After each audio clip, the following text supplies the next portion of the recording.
Stop scrolling right now. Kung inaakala nyo na matatahimik na ang buong Pilipinas ngayong linggo, magdalawang isip kayo dahil nag-drop lang na naman ng pinaka-unhinged, pinaka-aabangan at pinaka-pumuputok na news story sa buong TikTok universe at Philippine showbiz history. Oo, hindi to drill, hindi to AI generated at lalong hindi ito simpleng pa-humor lang. Si Bimbi Aquino Yap mismo ang naglapag ng ultimate emotional statement sa kanyang panibagong TikTok live session habang kasama si Raisa May Dizon. Nang tanungin ng mga fans at co-viewers sa live comment section kung ano nga ba ang estado ng sikat na Maybe Love Team at kung may pag-asa ba maging totoong magkasintahan sila.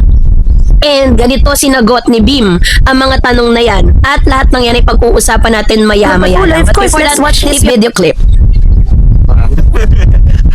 Yeah. You're genuine at yan. Wala pong mahal mo. Of course, I love her. Alright. Of course, we've been friends for 13 years. How would I not? Me too. Love her. Yeah, how would I not? 13 years, man. Alright. We've been through a lot together.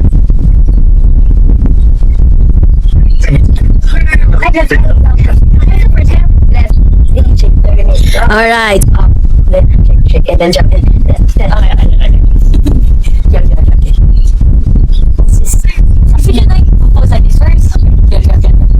Alright.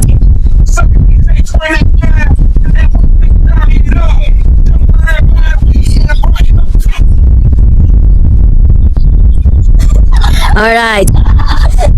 That's so nice, sister.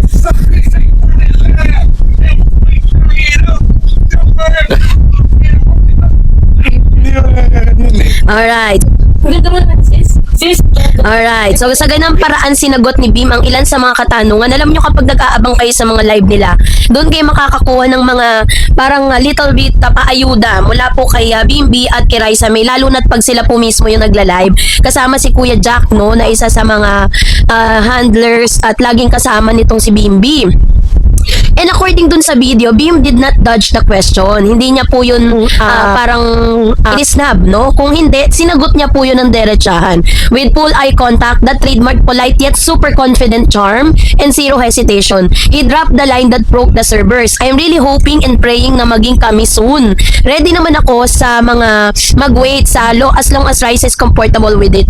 So, excuse me, sabi niya, say that again for the entire nation to hear. Ganyan ka-direkta, ganyan ka-classy, at ganyan ka-green flag. Sa gitna ng modern dating culture na puno ng ghosting situationship at walang label na relasyon, binigyan tayo ni Bim ng ultimate masterclass sa courtship, respect and manifestation. Ito ang ating full-blown, comprehensive Gen Z kilig and analytical reports para busisiin ang bawat anggulo ng maybe phenomenon.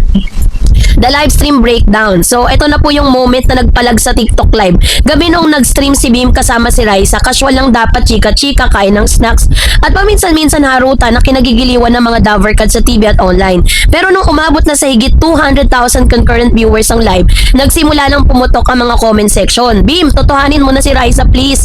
Sabi ng mga nagko-comment, maybe for real. Maybe for real ba or TV lang? And then Aesthetic Gen Z said, Bim, aasa pa ba kami sa maybe endgame? Dito na naging makasaysayan ng gabi. Binasa ni Bim ang isa sa mga tanong. Tinignan ni Raisa na medyo nagbablush sa tabi niya at ipinahayag ang kanyang tapat na damdamin. Zero script, pure honesty at hindi nagpapakyut si Bim, ha. Sinabi niya ng tapat na umaasa siyang maging sila soon. The consent and respect factor. Mabilis niyang idinagdag na hindi niya minamadali si Raisa at nakadepende ang lahat sa kagustuhan at kahandaan nito. Ito naman yung Raisa's reaction. Si Raisa May, nakilala sa pagiging masikaso at bibo, ay napangiti at nagtago ng mukha sa mga cameras, lalo na kapag nagpataas ang kilig meter ng buong chatroom. The evolution of maybe timeline from child's co-star to 2026 main character para maunawaan natin kung bakit ganito na lang epekto ng pahayag ni Bim. Kailangan kasi natin balikan yung kanilang kasaysayan, di ba? Na umabot lang naman ng 13 years na milestone, emotional and dynamic 2013.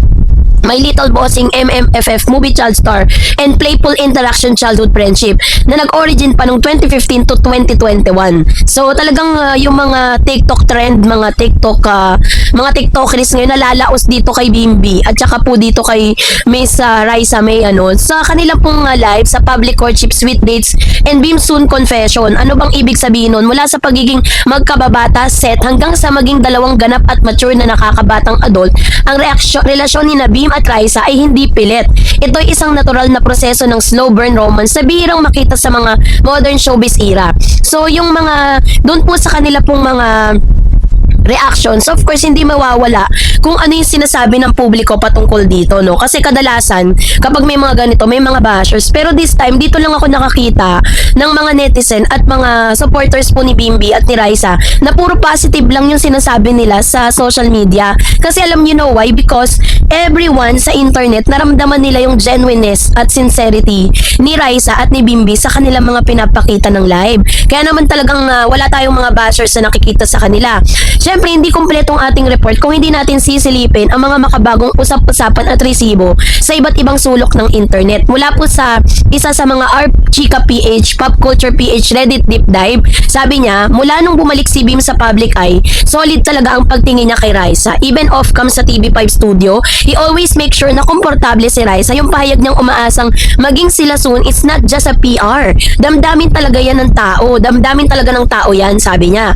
And then sabi ni user Chami Girl 2026, kung napapansin nyo sa recent interview ni Tita Chris Aquino, proud na proud din siya kay Raisa. Kilala natin si Chris, pinaprioritize niya ang magiging kabiyak ng mga anak niya. The fact na welcome si Raisa sa family means green flag all the way. And then sabi ng isang showbiz analyst, Gen Z, in a world of fast-paced dating, Bim attitude of hoping soon but respecting boundaries is a top tier. Hindi siya needy, hindi siya manipulative, plain and simple chivalry. No? Mula naman sa TikTok comment at viral reaction, Marites Queen 2026, sabi niya, ba, si Bim pala ang bagong pambansang romantic. Inamin ng live sa umaasang maging sila soon. Sana all pinagmamakanta ng harapan, diba? Para hinaharaan ng harapan. And the Dabber Cats Forever said, iba ang kilig ng maybe kasi kitang-kita mo na mula bata pa sila may mutual respect at caring attitude pa.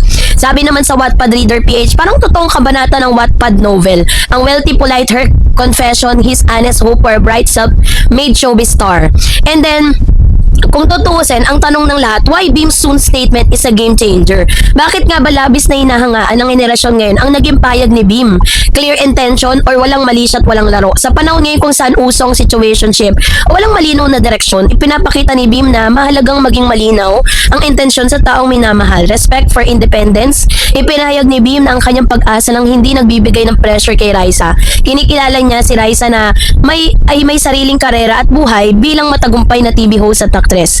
So sa kanyang inspiration for genuine courting, muling binuhay ng tambalang maybe ang halaga ng tradisyonal na panliligaw na may respeto sa pamilya, may tamang panahon at may tapat na komunikasyon. So ano nga bang naging verdict, no? Malinaw ang mensahe mula sa naging TikTok live confession ni Bim Aquino. Ito ay simula pa lamang ng panibagong kabanata. Hindi man natin alam ang eksakto araw o buwan kung kailan magiging opisyal ang kanilang relasyon. Ang mahalaga ay ang katapatan at karangalan na ipinapakita ng dalawa sa harapan ng publiko sa pagsuporta ng pamilya, ng mga Dabber Cats at ng buong online community. Patuloy lang natin na talagang aabangan ang susunod na hakbang ng kwento ni Bim at Raisa at panonoorin natin yung mga iconic at nakakakilig na moment ni Bim at Raisa na talaga namang ipinapakita nila ng tapat, no, dito po sa mga social media account. Pinapakita ng video na ito na ang tapat at nakakakilig na interaksyon ni Bimbi at Kino at Raisa May Dizon na nagpapakilig sa libo-libong fans at netizen. So kayo po, ano pong inyong saloobin patungkol dito? Mag-comment kayo sa comment section. And that's it for today. For more videos, mga celebrity, madalas sentro ng iba't ibang haka-haka kahit wala pang malinaw na confirmation. Si James Reid at saka si Maha Salvador lang ang siyang nagpo-promote ng kanilang serye. Bakit daw itong si Catherine ay sobrang mailap sa media? May mga pagkakataon din na kailangan nilang magpahinga, umiwas muna sa mga interview or limitahan ang kanilang exposure para sa kanilang mental health at emosyonal na kalusugan. Mga mi, kung inaakala nyo tapos na ang pasabog sa TikTok live drama ni Bimbi Aquino Yap at Raisa May Dizon, manahimik kayo at mag-mute muna sa call kasi nag-drop na naman ang ating pambansang soft-spoken prince ng panibagong bomba na nag-collapse sa buong Philippine pop culture internet. 'Di ba? So para po maunawaan natin ang buong update na yan, but before that, if you haven't subscribed yet to my YouTube channel, tuloy sa ating updates, of course, syempre pakita natin ang short video clip na ito. Let's watch this. It's from the Raisa is worth the wait, Bim. Of course! Siyempre naman, worth the wait. Yes. Yeah, it's from the Raisa is worth the wait, Bim. Of course. Yes, yes. Nung tinanong si Beam ng media at content creators tungkol sa naganap na viral condo dance live session at kung ano talagang estado nilang dalawa ni Aling Maliit, he didn't shatter, he didn't dodge at lalong hindi siya nag-PR response. With zero hesitation, full eye contact and that iconic polite smile, Beam hit us with 3 words that reset the entire timeline. She's worth the wait. Excuse me, say that again for the people at the back. Worth the wait, yes. Mga ma'am and sir, hindi to drill. Ito ang pinaka-unhinged, pinaka-inaabangan or kaabang-abang at makalagpusod na statement nitong 2026. Binigyan tayo ni Beam ng isang ultimate masterclass, patience, respect, and high-value romance. Dahil dito, gawin natin tong talaga namang ano yung talaga ibig sabihin ni Bimbi Aquino Yap nung sinabi niyang worth the wait si Raisa May Dizon. So, ihandaan nyo na yung mga snacks, i-bookmark ang link at tara let's sa pag-unpack ng pinakasikat na romance lore ng ating henerasyon. So ito na, the anatomy of worth the wait. Ano nga ba deep meaning sa likod ng kataga ni Bim? Hindi lang to simpleng pakyut or pagpapakilig sa interviews me. Kapag ang isang Bimbi Aquino na lumaki sa pamilyang kilala sa pagiging totoo at walang filter sa media, ang nagsabi ng she's worth the wait, may 4 na malalim na layers na kahulugan yan. So yung ano yung 4 na layers? Number 1, the timing architecture or tamang panahon concept. Number 2, the emotional investment for 13 years of slow burn. And number 3, the maturity and respect and no rush but pure boundaries. Number 4, acknowledging Raisa's glow up and independence. So sa number 1, yung pinaka-tamang panahon architecture or timing is everything. In a world full of 3-day situationship, ghosting, and instant gratification, si Bim ay nag-serve ng slow burn excellence. Nung sinabi niyang worth the wait, pinapahiwatig niya na hindi kailanman naging aksidente ang lahat. Hinahalin tulad niya ang nararamdaman niya sa isang investment, no, na hindi dapat minamadali. Hintayin man niya sa pareho silang maging mature, handa sa mundo, at may sariling mga pangalan at karera. It was all deliberate. Pinatunayan niyang may halaga ang paghintay kung may tao sa dulo ng linya ay si Raisa May Dizon. So yung number 2, the emotional investment over hype. Hindi ito para lang sa clout o mag-trend sa FYP. Binibigyan din ni Bim ang paghanga niya kay Raisa. Ay hindi lang nagsimula nung naging viral dance sila ni Raisa sa TikTok. Nagsimula ito sa shared childhood memories mula noong 2013 sa Metro Manila Film Festival Days sa My Little Bossing. The wait was worth it because the foundation was built on real history, not superficial showbiz pairing. And of course, syempre, nandun din yung respect for Raisa's journey. Si Raisa May Dizon ay hindi lang basta love interest sa kwento ni Bim. She's a self-made star. Mula sa pagiging Little Miss Philippines sa winner hanggang sa maging isa sa pinaka-respetadong young comedians and host sa bansa. Noong sinabi ni Bim na worth the wait, kinikilala niya ang lahat ng pinagdadaanan ni Raisa bilang artista at tao. Hinintay niyang maabot ni Raisa ang sarili nitong mga pangarap bago siya pumasok bilang partner. That is high-valued respect. The 13 Years chronicles the slow burn lore para sa mga bagong sali lang sa fandom. Mag-rewind muna tayo sa history books. Bakit nga ba naging 13 years ang kwento? The 2013 My Little Bossing era first contact.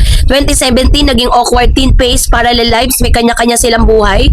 And then year 2022, low-key social media interaction, likes and comments.